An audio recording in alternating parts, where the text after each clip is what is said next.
El Señor esté con vosotros. Lectura del Santo Evangelio según San Mateo. Gloria a ti, Señor.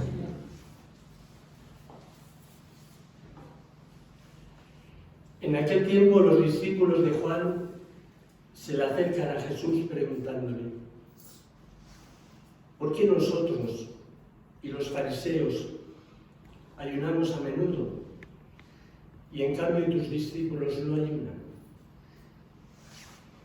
Jesús les dijo: ¿es que pueden guardar luto los amigos del esposo mientras el esposo está con ellos?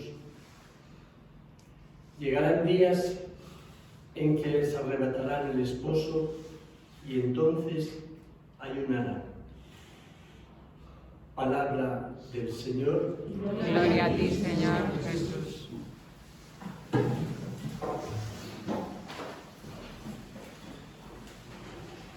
Queridos hermanos, cuando Lucía me llamó por teléfono, me puso un mensaje en el móvil, le dijo que tenía que hablar de Santo Tomás de Aquino. Y yo, bueno, yo en aquel momento empecé un poco a temblar y todavía estoy temblando. Porque realmente, bueno, yo he sido formado en el Espíritu de Santo Domingo, incluso la formación teológica toda ha sido muy tomista. Aunque yo mucho menos de mis antecesores. Y entonces digo, bueno, ¿qué voy a decir de Santo Tomás de Aquino? Entonces, la última vez que hablé con ella, pues me dijo, dices, porque, y este es el motivo por qué voy a hablar de Santo Tomás de Aquino, precisamente porque este año celebramos el jubileo de Santo Tomás de Aquino. Un jubileo muy especial. Normalmente el jubileo es un año, pero este año es un jubileo de 3 años. Porque en estos 3 años vamos a celebrar 3 acontecimientos importantes en la vida de Santo Tomás de Aquino. Y empezamos por el último, que es la canonización. Este año 2023 vamos a celebrar o rememorar los 700 años de la canonización de Santo Tomás. Este es el primer año. Realmente estas fechas son precisamente en 3 años sucedieron estos 3 acontecimientos tan importantes. El primero, la canonización, que en realidad es el último en su vida y que lo presenció. Y el segundo es el año que viene, 2024, que son los 750 años de la muerte de Santo Tomás.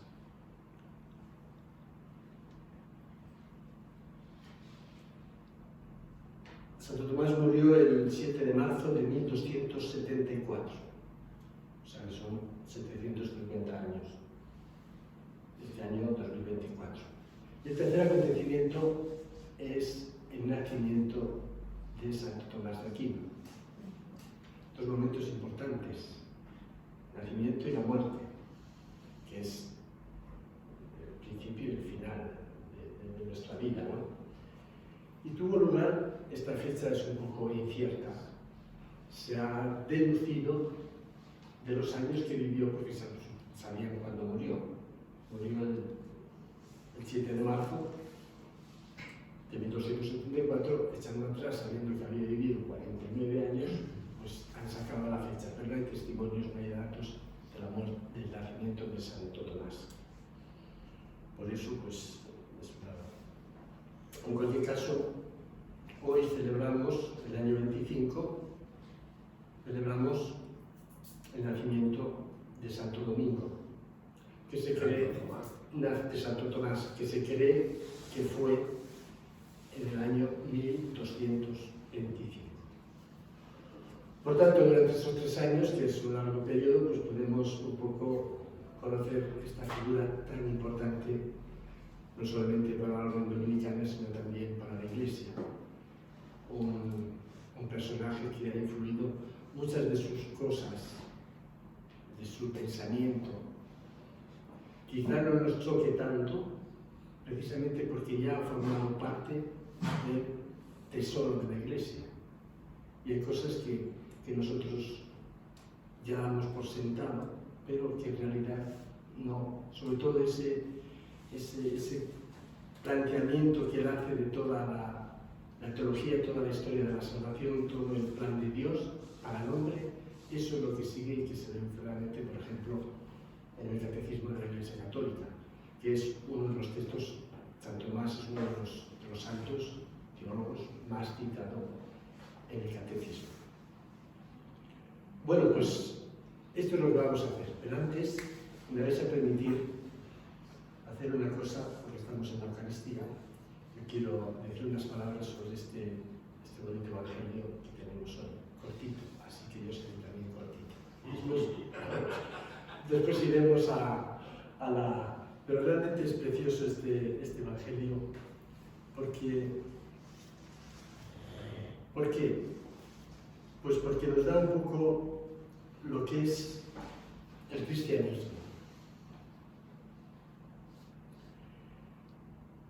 El pasaje anterior a este que hemos visto y que de algún modo motiva esta reacción de los discípulos de Juan y los fariseos y esta pregunta a Jesús: ¿por qué ayunar?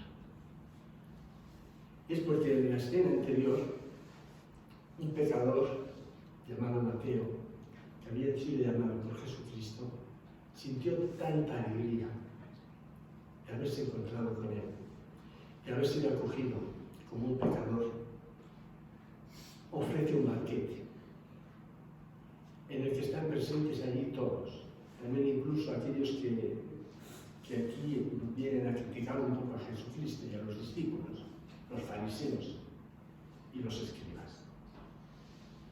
Un banquete. Bueno, pues en ese banquete los fariseos empiezan un poco a refunfuñar y le preguntan a Jesús que es un comilón y un borracho y que come con pecadores. Por eso es muy bonito el significado porque nosotros que estamos celebrando hoy aquí la Eucaristía, en realidad no somos pecadores, somos como Mateo. Y estamos llamados a celebrar este banquete, que son las bodas del Cordero, las bodas del esposo. No solamente los fariseos refunfuñan, sino también, y por otro motivo, con el ayuno, los discípulos de Juan, que se creían buenos, porque seguían al Maestro. Y veremos cómo la respuesta de Jesús es muy significativa, porque nos da a entender un poco el mensaje evangélico, la buena noticia. El sentido es claro. Los discípulos le preguntan a los discípulos de Juan le preguntan a Jesús: ¿por qué no ayunáis? El ayuno, como sabéis, es una práctica religiosa de todas las religiones. El ayuno es una privación. Es testimonio de que estamos privados de algo esencial en nuestra vida, que es el alimento. De la vida. En definitiva, es Dios. Y por tanto, de alguna manera, testimonia la espera de Dios.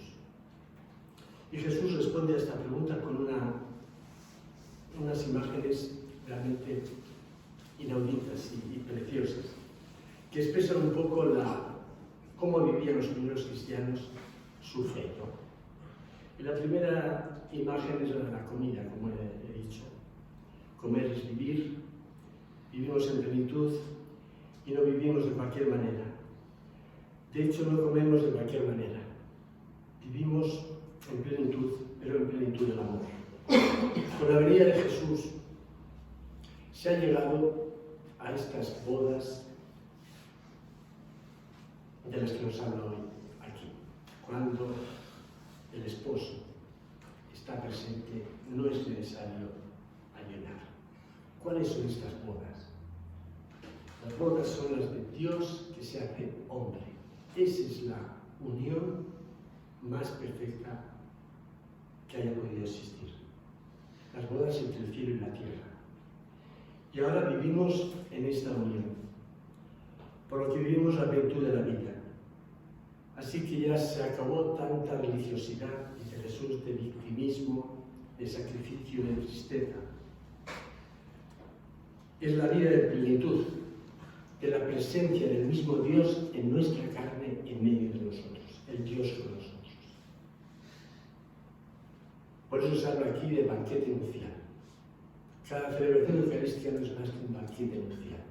Y por eso tenemos que estar alegres, incluso cuando es Cuaresma, con alegría.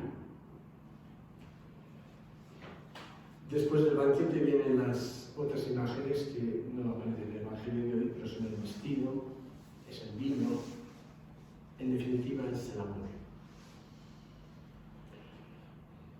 Con estas imágenes, Mateo, que ya un poco antes nos había hablado de que teníamos que ayunar, que teníamos que orar, que teníamos que no sé qué, y aquí nos dice, nos podemos preguntar nosotros, entonces nosotros cristianos, que ayunamos, la Cuaresma, ¿cuál es el sentido que damos a este ayuno? ¿Es un ayuno festivo, alegre, o es un ayuno triste?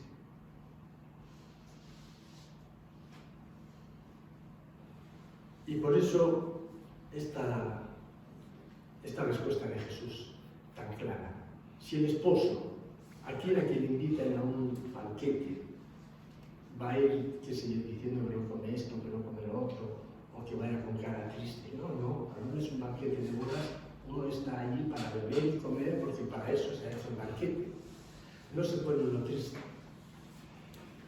Y el esposo está con ellos, Jesucristo está con ellos. Luego, dice otra parte, cuando les arrebaten al esposo, entonces ayudarán. Una referencia clarísima a la cruz, cuando Jesucristo sea tomado y arrebatado, entonces los discípulos comenzarán a ayunar, porque no entienden o no experimentan la presencia de Jesucristo en medio de ellos.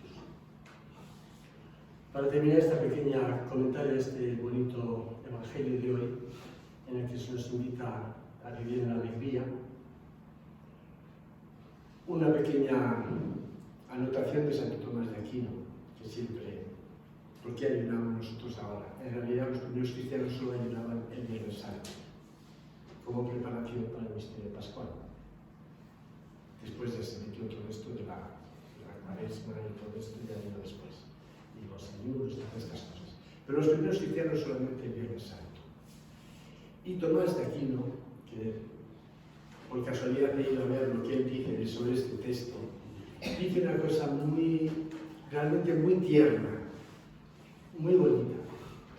Cuando nosotros empezamos o hemos tenido un encuentro en la relación carismática con Jesucristo, ¿qué sentido tiene hablar del ayuno? Pues no tiene ningún sentido. Porque es que cuando primero encuentras a Jesucristo, eso quizá ya después se va perdiendo un poquito, ¿no? Porque bueno, ya llegamos aquí un poco más mayores, más viejos, pero la primera sensación que te da es la sensación de alegría. Y hablar de ayuno no tiene sentido. Como un novicio también, pues que empieza la vida religiosa, pues se siente pues lleno de entusiasmo, de alegría, porque ha encontrado aquello que es el tesoro de su vida, ¿no? Bueno, pues dice Santo Tomás que, citando un poco y en consonancia con esto y también con la tradición de la Iglesia, que los neófitos no estaban obligados a ayunar. Es decir, recibían el bautismo y precisamente cuando recibían el bautismo empezaban un periodo en el que no había ayuno, que es la cincuentena pascual, desde la resurrección hasta Pascua. No hay ayuno. Y Santo Tomás lo aplica un poco a los novicios, en el sentido este que os digo.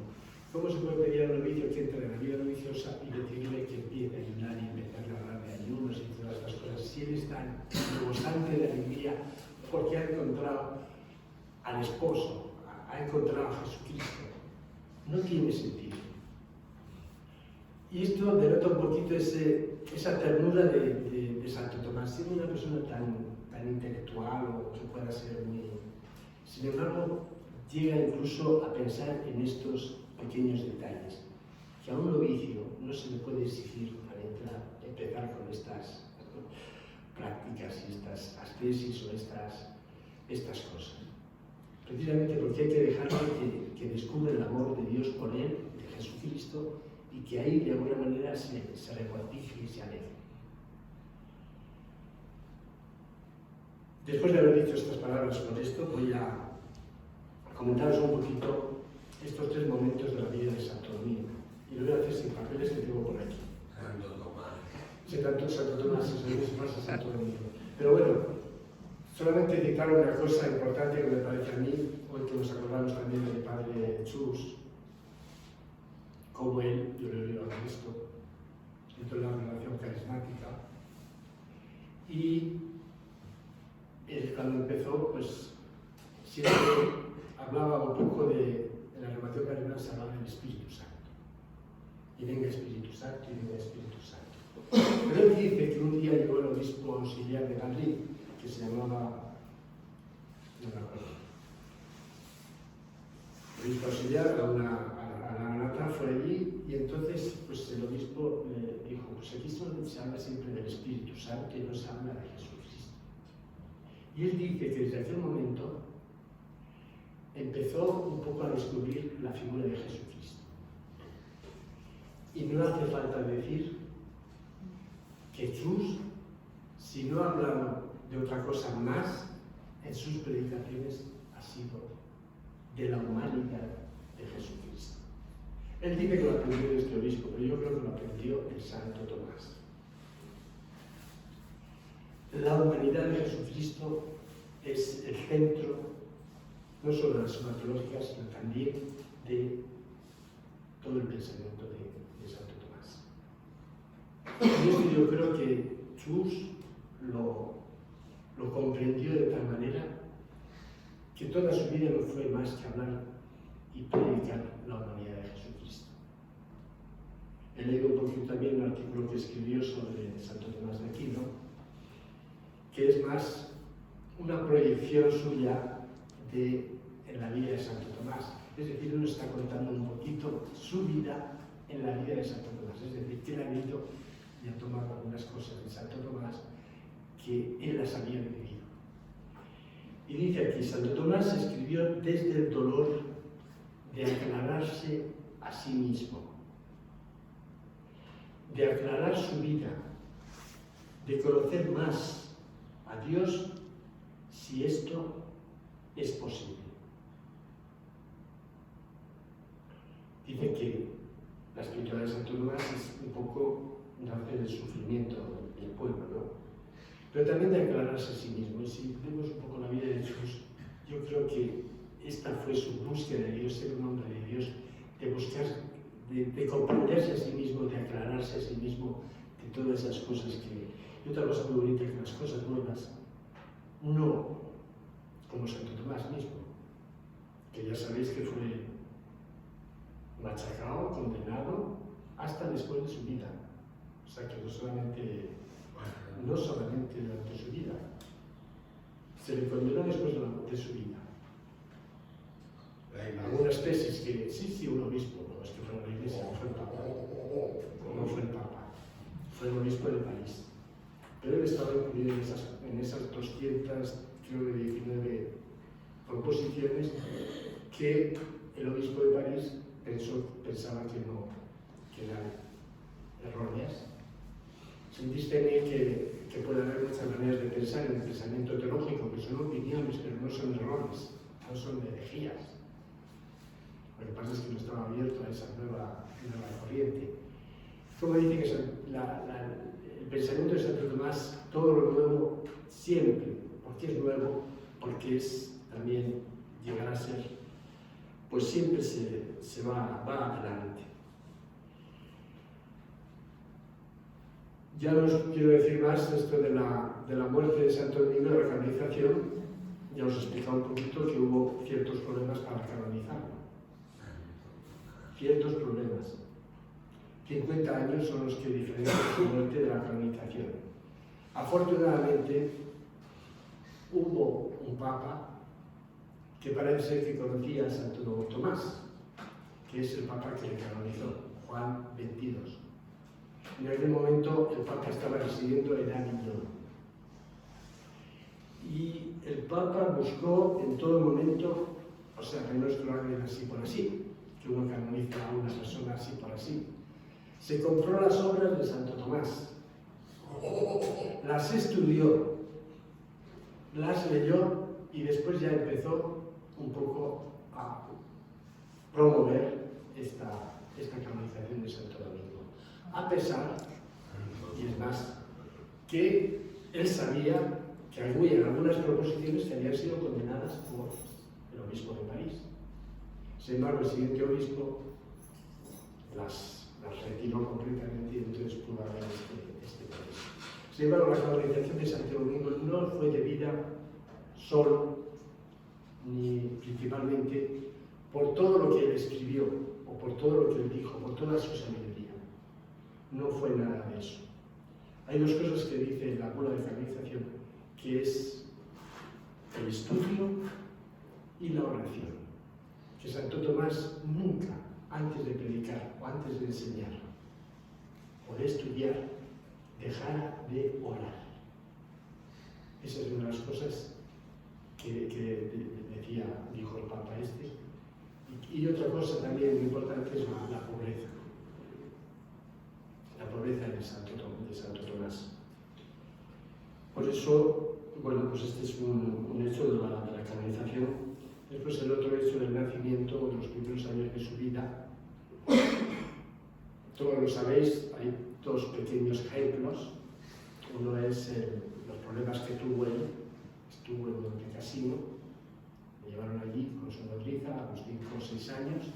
Allí estuvo un tiempo donde trató de estudiar los principios de la teología, no solamente la teología, gramática, en fin, todas esas que se estudiaban antes de empezar con la teología. Bueno, pues allí nos cuentan los biógrafos que Santo Domingo preguntaba a los monjes una pregunta: ¿quién o qué es Dios? ¿Qué es Dios? Pero a un niño de 5 o 6 años preguntando esto: ¿qué es Dios? Pues esta pregunta se da de alguna manera a un niño pequeño, a saber de Dios que va. Lo que le llevará, de alguna manera, será el empuje que le llevará toda su vida a tratar de descubrir quién es Dios. Y todos sus escritos no son más que para llegar a descubrir esta verdad que él había de alguna manera desde pequeño. ¿Quién es Dios? Y esta pregunta, hecha en una pregunta, yo creo que encontrará respuesta al final de su muerte. En otro hecho también muy significativo, y hay que celebrarnos la muerte también de Santo Tomás, el año próximo. Allí sucedió una cosa que se escapa de las manos, y es que Tomás, que tenía muchas ocupaciones, en aquel entonces estaba en Nápoles, porque ya se había retirado allí, y seguía enseñando, seguía predicando, sobre todo predicando, y predicando al pueblo, y probablemente su propia lengua nativa, el napolitano, de los que nos han dejado unos sermones preciosos sobre los 10 mandamientos, sobre el Padre Nuestro. Bueno, pues durante este tiempo llegó un momento en que Tomás deja de escribir. Y Reginaldo, que era su secretario, le dice: "Oye, Tomás, ¿pero cómo dejas de escribir? ¿Por qué no escribes?" Y le dice: "No puedo más". Y Reginaldo volvió otra vez a repetirle: "Pero hombre, empieza a escribir, sigue escribiendo, lo que queda la suma tonónica no la has terminado. Los comentarios de Aristóteles tampoco". O sea, había muchas obras que habían quedado en el aire. Y entonces Reginaldo siguió insistiendo. Y él le dijo: "Mira, Reginaldo, no puedo más. He tenido una visión que me ha hecho ver que todo lo que he escrito es como paja". Y desde ese momento dejó de escribir y ya no volvió a coger la pluma ni a hacer absolutamente nada. Evidentemente, según cuentan, no solamente este éxtasis o lo que sucedía es misterioso, ¿no? Pero de alguna manera podemos intuir que ahí en ese momento descubrió aquello que él había intuido y después buscado durante toda su vida. Es decir, que se le había dado lo que él dice, una visión de Dios de la beatífica, es decir, de lo que será Dios cara a cara. Y entonces Tomás en ese momento pues abandona de alguna manera todo lo que esa experiencia que él había tenido, que fue precisamente celebrando la Eucaristía, de la que también habló de él. Otro elemento importante pues, lo que sucedió, como os digo, durante su juventud, porque entró en la orden dominicana y se hizo benedictino. Él siempre estuvo muy unido a los benedictinos. Estuvo estudiando y después fallecería, moriría también en un monasterio benedictino, en Fosanova, no en un convento de frailes, porque fue de viaje a Lyon para participar del concilio que había hecho el Papa para tratar de encontrar una solución a la división entre Grecia, los ortodoxos y los católicos. Entonces el Papa, que sabía que había escrito un tratado contra los griegos, le invitó a él a que fuera. Pero el camino fue tan difícil que no murió en el camino y no pudo llegar a participar en este concilio, que quizá, quien lo sabe, pues, su aportación hubiera sido muy importante y quién sabe si no hubiera servido para la unión de estas dos iglesias. Por eso, pues bueno, vamos a dejarlo así. Su vocación también es muy interesante, como tuvo que pasar por muchas dificultades, porque sus padres querían que fuera la madre de Monte Cassino. Monte Cassino está entre Roma y Nápoles, a medio camino, ese monasterio, y no lejos de allí está donde nació Santo Domingo, Rocaseca.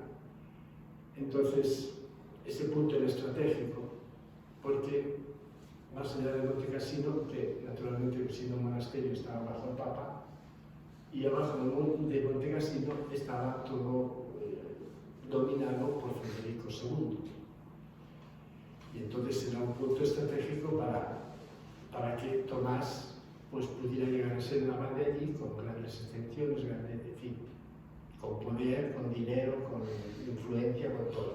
Sin embargo, Tomás renuncia a esta vocación que indudablemente le hubiera traído porque era un amante de los libros y allí tenía una hermosa biblioteca.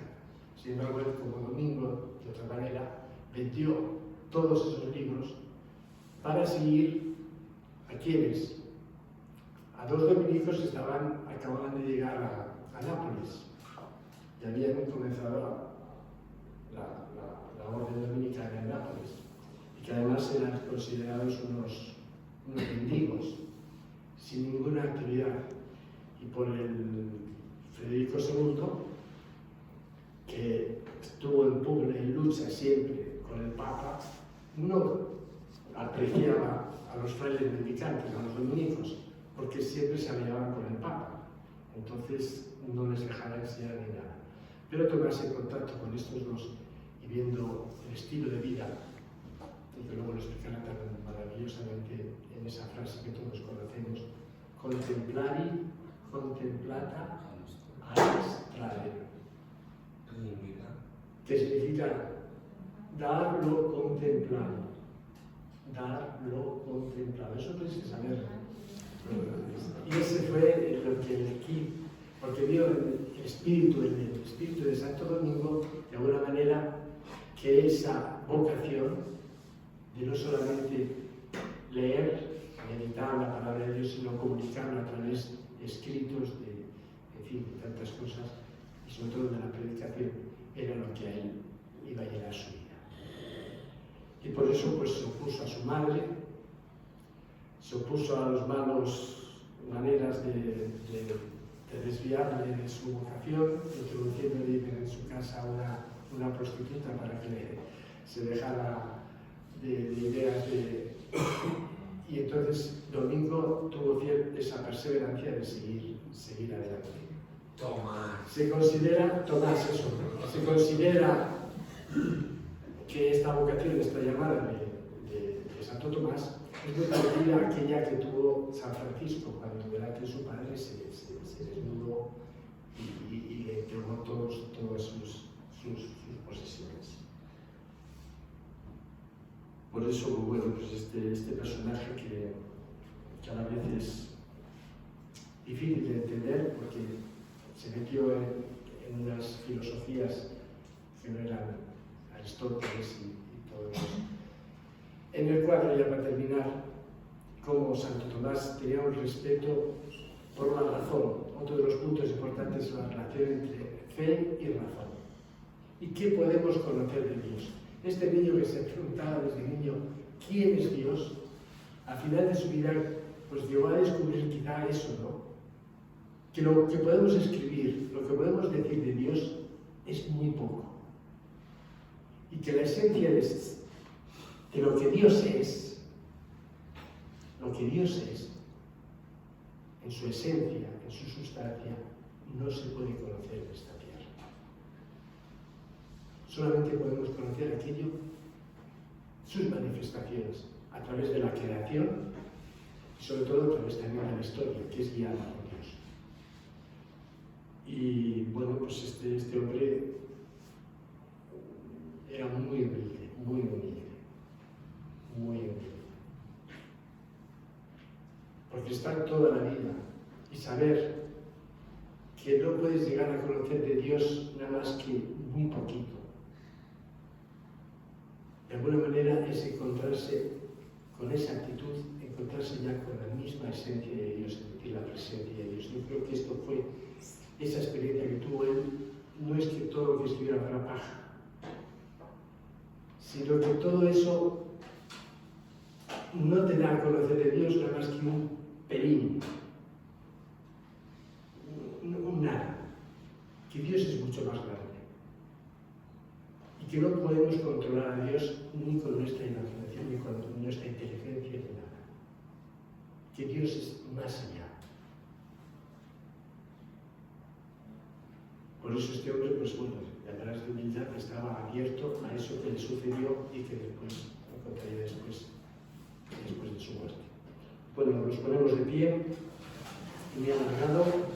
Vamos a pedir al Señor por todas nuestras necesidades, orando de modo especial por la Iglesia y por el mundo, para que Dios, en su providencia y a través de nosotros, sus instrumentos, podamos llevar un poco de consuelo y una palabra de salvación.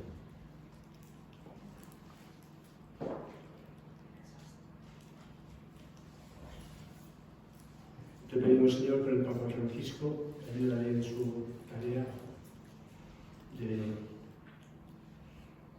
confirmar en la fe a todos nosotros. Ayúdale en su salud, para que él pueda seguir animándonos en la fe y en el amor que debemos al Señor. Te rogamos, Señor. Te pedimos por nuestros enfermos. Aún no tenemos en nuestra mente alguno. Te los presentamos, Señor, aquí delante de ti.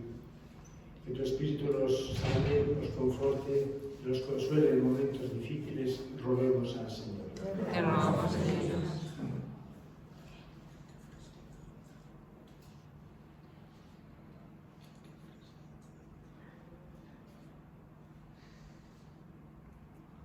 Te lo pedimos por Jesucristo nuestro Señor. Amén. Amén.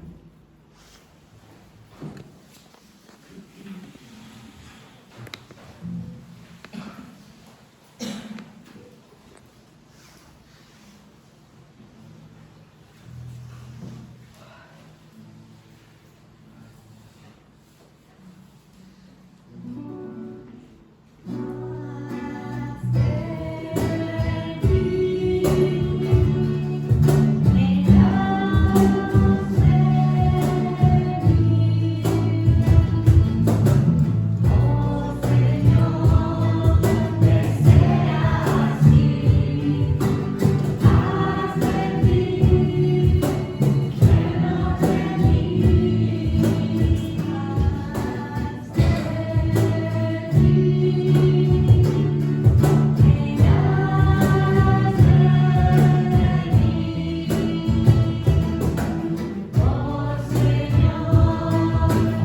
Acepta, Señor, estas ofrendas con las que has querido satisfacer y por las que nos devuelves con amor eficaz la salvación eterna.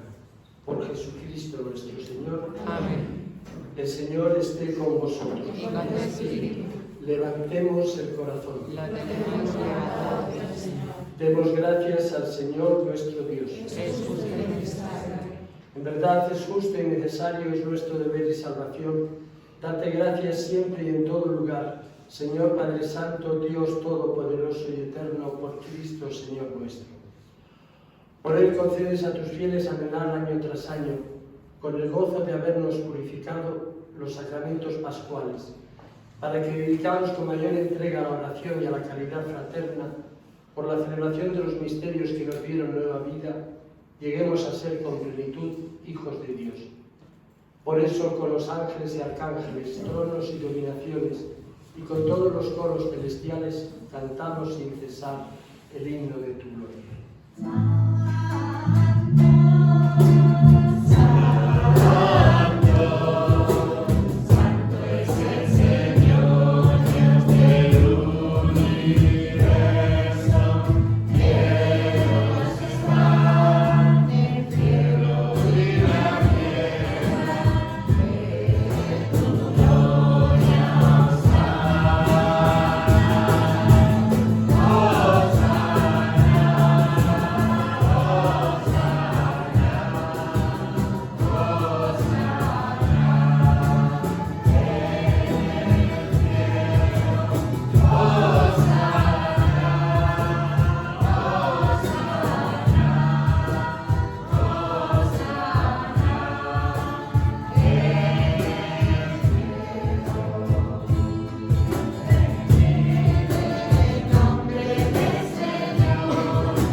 Santo eres, en verdad, Señor, fuente de toda santidad.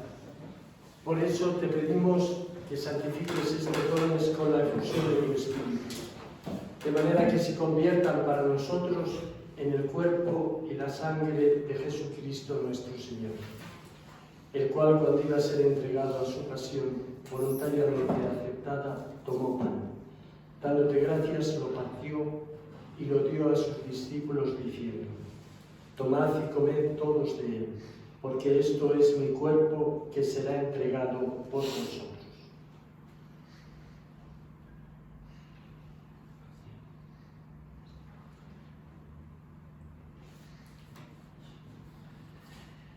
Del mismo modo, acabada la cena, tomó el cáliz y, dándote gracias de nuevo, lo pasó a sus discípulos, diciendo: tomad y bebed todos de él, porque este es el cáliz de mi sangre, sangre de la alianza nueva y eterna, que será derramada por vosotros y por muchos para el perdón de los pecados. Haced esto en conmemoración mía. Este es el sacramento de nuestra fe.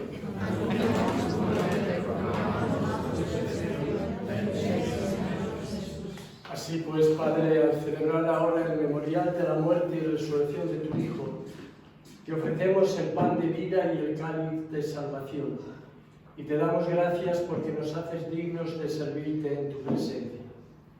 Te pedimos humildemente que el Espíritu Santo congregue en la unidad a cuantos participamos del cuerpo y la sangre de Cristo. Acuérdate, Señor, de tu Iglesia extendida por toda la tierra, y con el Papa Francisco, con nuestro obispo Carlos, y todos los pastores que cuidan de tu pueblo. Llévala a su perfección por la caridad. Acuérdate también de nuestros hermanos que durmieron en la esperanza de la resurrección. Nos acordamos de Chus, que tanto nos acompañó con su predicación.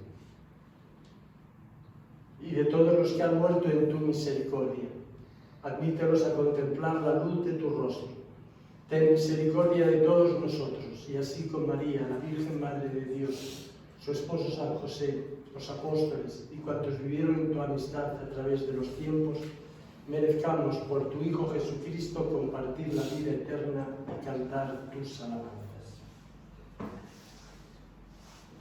Por Cristo, con Él y en Él, a ti Dios Padre Omnipotente, en la unidad del Espíritu Santo, todo honor y toda gloria por los siglos de los siglos. Amén. Llenos de alegría por ser hijos de Dios, digamos confiadamente la oración que Cristo nos enseña. Padre nuestro que estás en el cielo, Santificado sea tu nombre. Venga a nosotros tu reino. Hágase tu voluntad en la tierra como en el cielo. Danos hoy nuestro pan de cada día. Perdona nuestras ofensas, como también nosotros perdonamos a los que nos ofenden.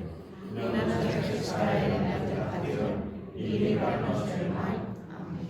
líbranos de todos los males, Señor, y concédenos la paz en nuestros días, para que, ayudados por tu misericordia, vivamos siempre libres de pecado y protegidos de toda perturbación, mientras esperamos la gloriosa venida de nuestro Salvador Jesucristo. Señor Jesucristo, que dijiste a tus apóstoles, la paz os dejo, mi paz os doy. No tengas en cuenta nuestros pecados, sino la fe de tu Iglesia. Y conforme a tu palabra, concédele la paz y la unidad, tú que vives y reinas por los siglos de los siglos. Amén. La paz del Señor esté siempre con vosotros. Y con tu espíritu. Daos fraternalmente la paz.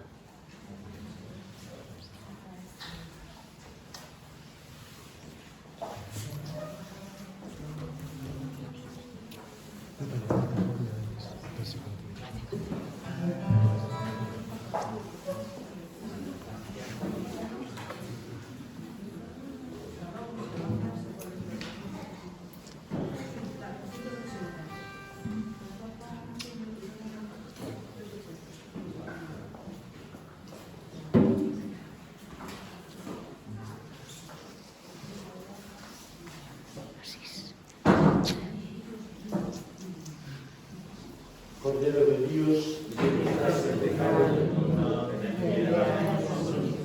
Cordero de Dios, que quitas el pecado del mundo, ten piedad de nosotros. Cordero de Dios, que quitas el pecado del mundo, danos la paz. Este es el Cordero de Dios que quita el pecado del mundo. Dichosos los invitados a la cena del Señor.